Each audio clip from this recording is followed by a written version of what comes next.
Tonight on Blue Mondays, President Bill Clinton visits the area and we take a look at the local news coverage of his visit. Barack Obama is picking up steam and winning big. And Joey Durel gets served, a class action lawsuit against the city's speed ban and red light camera program. All this and more tonight on Blue Mondays for February 25th, 2008. Good evening and welcome to an all-new Blue Mondays. Blue Mondays is where we take a look at local, state, and national news through a progressive perspective. On tonight's show, we've got a great show for you. I, of course, am Stephen Handwork. I am your host each and every week here on Blue Mondays, and I want to thank you for joining us. Since we've got such a jam-packed show, let's get started. Former President Bill Clinton visits Lafayette and the Acadiana area. It was quite an impressive visit from the former president. Obviously, he was here stumping for his wife just a day before we went to the polls to vote.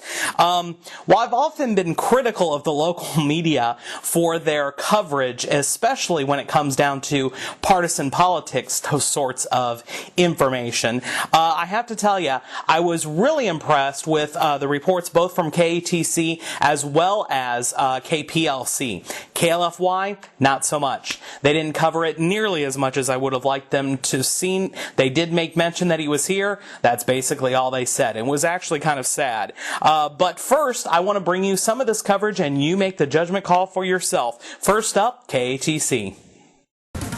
Good evening, everyone, and thank you for joining us. A big day for Lafayette in the world of politics. Former President Bill Clinton spent time in the Hub City this afternoon. If you want change, you better have a change maker as president. And of all the people running, she's more change for more people in more different ways over a longer period of time than anybody else who ran for president. He's, of course, campaigning for his wife, Senator Hillary Clinton. The former president also told the crowd his wife voted to save Louisiana's coast and to rebuild after Hurricane Katrina.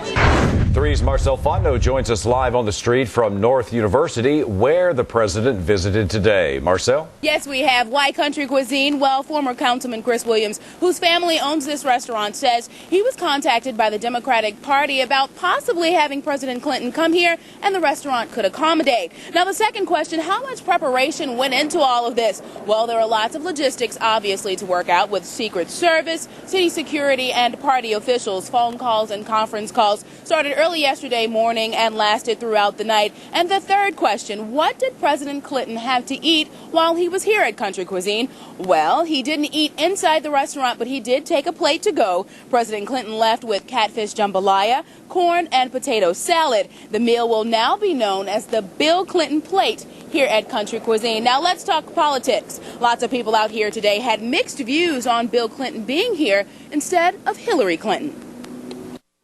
He's a very good representation. I mean, who better to send out than, somebody that's very, very affiliated with, the person running. It should be Hillary, but all I can say, she's a busy woman. Bill is just as good as she is, you know what I'm saying? But she is who we really want. People love him. They love Bill Clinton. And Marcel, you and I were both there today. And would you characterize as it was a little bit like a rock star visit, wasn't it? It definitely was a lot like a rock star visit. Speaking to people out here today, they just wanted to get a peek. Actually, since we've been out here, someone left their car parked across the street from Country Cuisine because they followed Bill Clinton in another car all the way to Lake Charles, which was his next stop. And they came back to pick up their car since we've been here tonight. So people following him, just wanting to get a touch, wanting to get a hug, wanting to say anything they could to President Clinton. And obviously very much a rock star status with President Clinton out here in Lafayette today. Reporting live on the street in Lafayette at Country Cuisine, Marcel Fontenot. Hoyt Julie, back to you. Good evening, everyone. Former President Bill Clinton was in Lake Charles today campaigning for his wife, Hillary Clinton. His visit comes one day before Louisiana's presidential primary. As KPLC's Lee Peck reports, the former president's tour of the Bayou State is aimed at winning what could be a key state. I'm glad to be back in Lake Charles. I love it here. Hoping to clinch Louisiana's vote for Hillary, former President Bill Clinton was on the campaign trail. My first argument is she has been Louisiana's friend and your friend and aggressive, and as Senator Breaux said, has differences on this from her opponent. My second argument is you hire a president to stop big bad things from happening. A proven record of helping Louisiana, Clinton says, as Senator Hillary has co-sponsored every bill to provide hurricane recovery funds and has an aggressive plan to address Louisiana's eroding coast. She also supports a comprehensive recovery plan for the Gulf that includes something that affects all of you, which is we got to fix this insurance mess. The government has to step in with catastrophic insurance. Hillary also plans to rebuild the middle class, which includes providing affordable health care. This is the big difference. Her health care plan covers everybody. Her opponent's leaves about either somewhere between 15 and 22 million people out. And I think it matters. You have to decide if this is important to you. The former president also pointed out his wife's position on war and bringing the troops home. Since the most expensive thing you can do in the modern world is go to war, in human terms and financial terms, $120 billion a year in Iraq alone, that's more than it would take to provide health insurance for every man, woman, and child in this country. From now on, our policy is going to be diplomacy with friend and foe alike, and military force will be used only as an absolute last resort, not the other way around. Another hot issue, education. Hillary proposes universal pre-K and drastically reforming the No Child Left Behind Act by implementing what she calls real changes. Pick 20 grade schools, 20 middle schools, 20 high schools in this country that are racially and economically diverse, that are right now today performing at world-class levels of excellence. Figure out what they're doing right and pay to put that in every other school in America. That is better than No Child Left Behind. Bottom line, Clinton says a vote for Hillary will be a vote for the candidate with solutions to bring America back. If your test is really, will the American people be better off when she quits than when she started? Will your children and grandchildren have a brighter future? Will the world be coming together, not coming apart? She's your candidate. She will be there every day. She will be a great president. In my 40 years, I honestly believe she's the finest candidate I ever had a chance to support. Thank you, and God bless you. Lee Pat, KPLC 7 News. Well, an enthusiastic crowd turned out to see the former president. Some wanted to show support for Hillary, some wanted to see a former president, and some just wanted an autograph. He was exactly right. We need change, but we need change to improve it. You know, you can't just have someone just say things. You can't just have rhetoric. We need action. And I think Hillary's going to make a wonderful president. I mean, it was just so overwhelming. Everything he had to say was just positive. He said a lot of good things about what his wife would do, about our economy. One thing that really struck me was the coastline, helping the coast of Louisiana, which is a big thing. I think that's on the national spotlight now. And that was really something. Education, health care, those are all big pluses. Well, I see you got an autograph. Yes, sir. Well, tell me, how did you go about getting that? I just go up there and say, can you sign it? He goes, sure. And he did. So. Pretty cool, huh? You know, this was a huge event, and I think it was really good that the former president actually made it here. He also made stops, as you saw in the tape, in Lake Charles. He also went then up to Shreveport. He went to Baton Rouge, and he also went to Monroe. So he did a really good job of actually touring the state and getting to actually see and talk with voters. Although, I can't help but complain a bit. I can't believe, though, that we didn't get to see the actual candidates themselves. Only Barack Obama made it to the state, and he gave a speech in New Orleans and then he left. I really would have appreciated if these guys would have spent a little bit more time in the state. They could have at least taken a day and toured the state, much like the former president did. I think it would have paid big dividends for both of them. Although, as it was, Democrats still turned out 2-1 over Republicans for our primary here.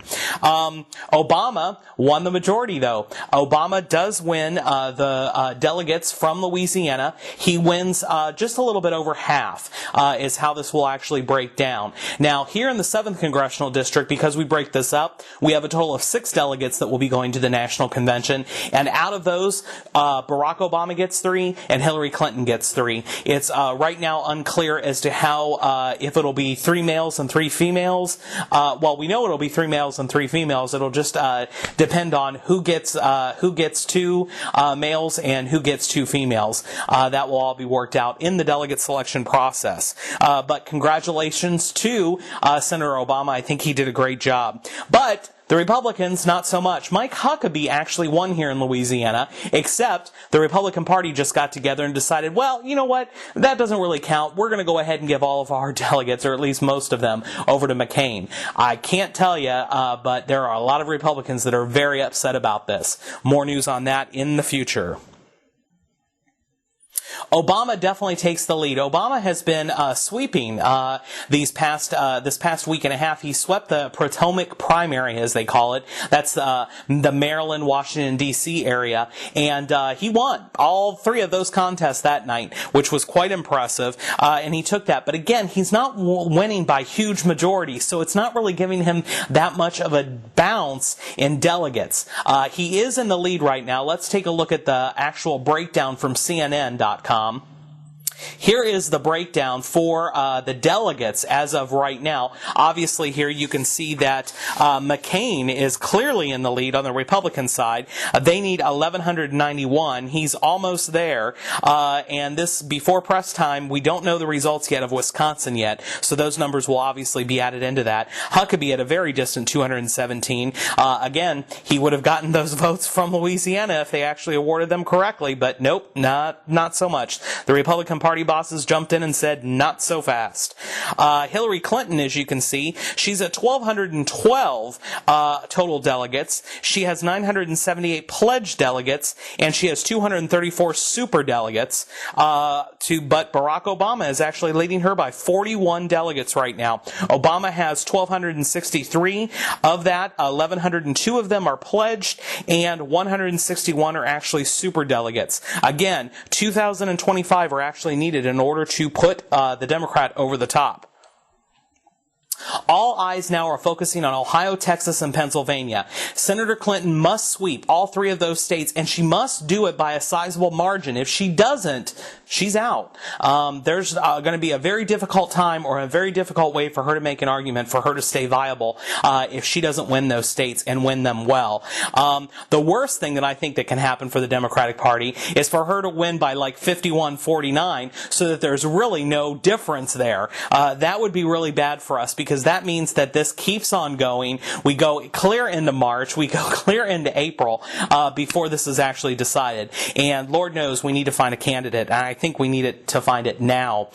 Since we spent so much time on Bill Clinton being in town, I wanted to return the favor for the Obama supporters out there. Obama has been sweeping the internet, especially plugging in with the youth, and there was a video that definitely caught my eye. It is incredibly moving, so if you will, take a look and watch and see for yourself.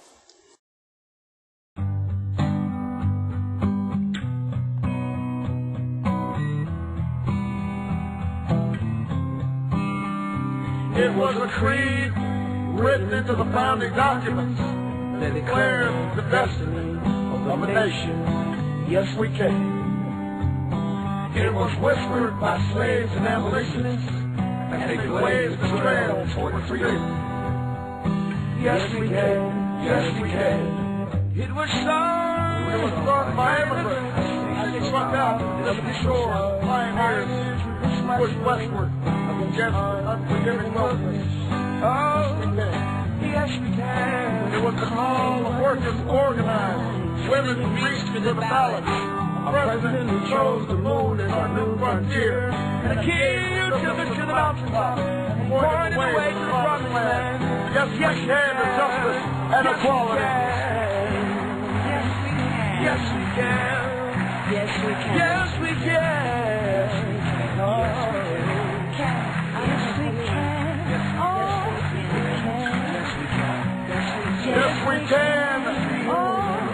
we can. Yes, we can. The opportunity and the prosperity. Yes, we can. to opportunity and prosperity. Yes, we can heal this nation. Yes, we can repair this world. Yes, we can. Yes, we can. Yes, we can. Yes, we can. Yes, we can. Yes, we can. Yes, we can. Yes, we can. We know the battle ahead will be long. But always remember that no matter what obstacles stand in our way, nothing can stand in the way of the power of millions of voices calling for change.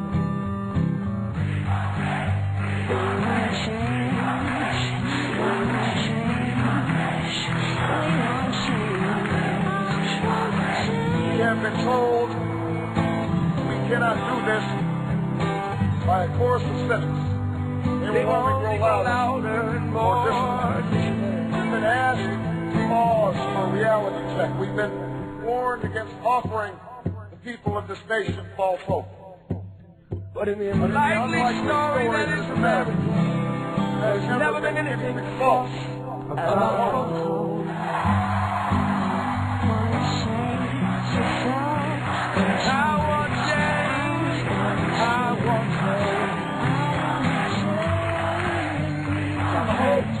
The little girl who goes to the public school in Dillon are the same as the dreams of boy who learns on the streets of L.A.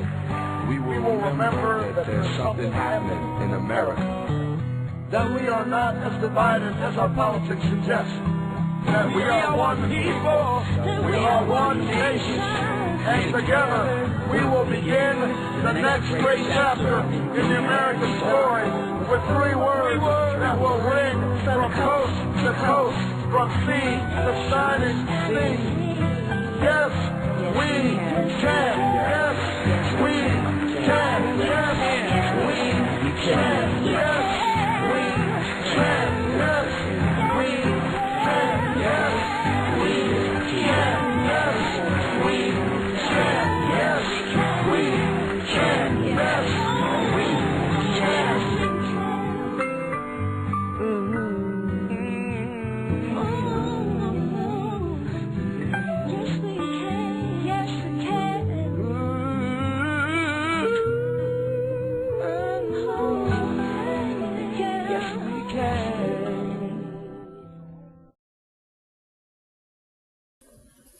That was an amazing video there from Barack Obama, actually his speech with other actors and different celebrities chiming in. I thought it was amazing. It was incredibly moving, and I hope it moved you too. Joey Durel gets served. That's right. Todd C. Elliott of KVOL AM 1330 actually had the dubious honor of serving Joey Durel. After Joey Durel gave his State of the Parish address, he was served lawsuit papers. The interesting thing is we've had emails now discovered where citizens have been writing to Joey Durel via email and saying, Joey, you know what? We're really concerned about these cameras. Here are some of our issues. Joey Durel came back literally in an email and said, well, if you don't like it, sue me. Well, it's terrible, but this is what we've ultimately had to do. This administration will not listen to anyone but Pat Ottinger when it comes down to legalities, and Pat Ottinger says it's okay, but he's being paid to say that it's okay. So this is definitely a problem, but you won't get Durel admitting that anytime soon. One of the things that we should look at here is the overall problem with this. Now, this is a class action lawsuit, so that means that multiple individuals from the area can actually sign on to this, and they are looking for people to actually sign on. So you'll want to send an email to FYIAcadiana@yahoo.com if you're interested in this case, and they'll be more than happy, or either that or just listen to AM 1330 any morning as they talk about it almost every day. The thing that probably troubles me the most in this whole situation is Joey's statement. Let's take a look at the clip of him being served and then the statement that he gives to the press. Marcel, it basically says the way violators are captured on camera is illegal, and we were rolling as Joey Durel was served with the lawsuit.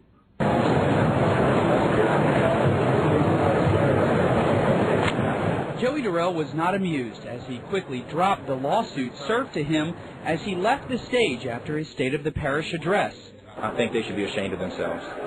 This lawsuit, filed Wednesday in U.S. District Court, says the entire Redflex camera system violates the Constitution by not giving people issued citations the same rights they'd have if they were ticketed by a police officer. There have been a lot of questions about the legalities of this program as well as constitutional issues, state law.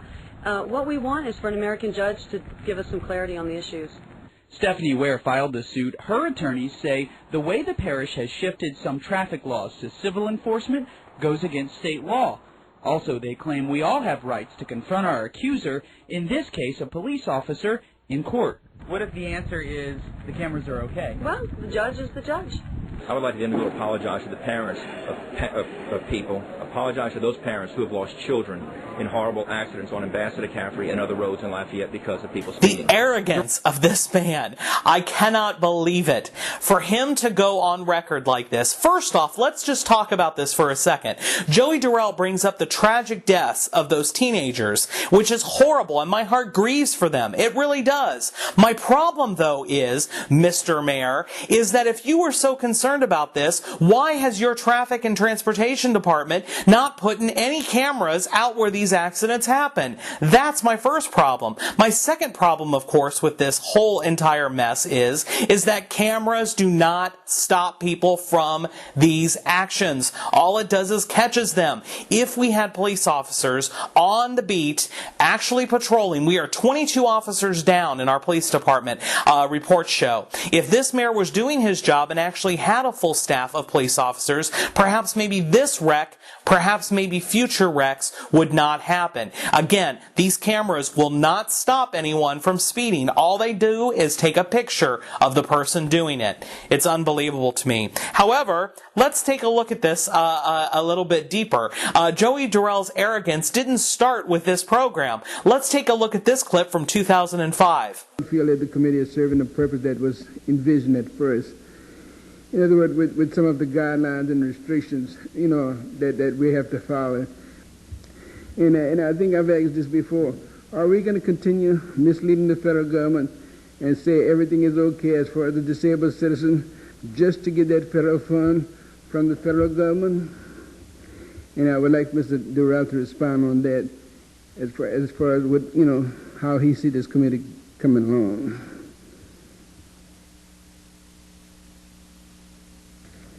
Well, as I understand it, somebody can correct me, but I think every committee just about that I've ever served on meets for an hour every month. So you could talk to whoever's, involved with that if you want to try to make it last an hour and a half or so. But, everybody that, when I've been on committee meetings, it's basically volunteers like yourselves that have only a certain amount of time. They usually meet for an hour and then go about their business. But and if we got to deceive the federal government to get the money, that's okay with me. But that again, Mr. Durel, that's what I'm saying. I don't think you guys are taking serious. These are mandated laws by the federal government, the Federal Transportation Department, and other federal departments. In other words, so we want to receive our proper representation, as so the other citizens of this community want to receive representation. Well, how long has the committee been formed now? Since November, and we've been talking transportation since November. Well, I mean, it's, we started. Okay, so again, I got two problems with this. The first problem is the obvious one, is that Joey Durel is actually saying he has no problem with defrauding the federal government. That's a big problem. But my second problem, which is bigger, is that he's sitting there talking to this man, a representative of the disabled community here in Lafayette, and what he's telling them is, look, we don't care, we're not going to put any extra time or effort into your little committee, but we're going to be taking these federal dollars and we're going to be doing with it what we will. It's unbelievable to me, the arrogance that this man has. And you know what? It showed itself back in 2005, if not before. You know what, folks? We've got to stand up. We've got to say something about this. Whether you agree with the speed light cameras or not, personally, I wouldn't have a problem with them if the police department were actually handling this. But instead, we get, McGruff, Tony Trammell, the self-appointed police sheriff of Lafayette, who's actually administering administering this who has no law enforcement training whatsoever, and instead our police officers are being outsourced by these cameras over to Australia. Unbelievable. Unbelievable. But guess what? We are quickly out of time. Again, tune in Thursday mornings to KVOL 1330. There you will hear me each and every Thursday morning. I'm on from at least 7 a.m. until 9 a.m. We hope you'll join us for that. Tomorrow morning, click on over to theadvertiser.com, then click on Opinions, and then click on my mugshot, and you'll be able to read my column each and every week. This past week, I had an open letter to Congressman Bustani. I hope you'll take a look at that, and I hope the congressman has actually read that and will actually do something about this problem. But again, that's all the time we have for this week. This was an episode of Blue Mondays. I am your host, Stephen Handwerk. I thank you for taking part of your time out to listen to what we have to say here over at Blue Mondays. Again, thanks again for watching, and we'll see you next time. Good night.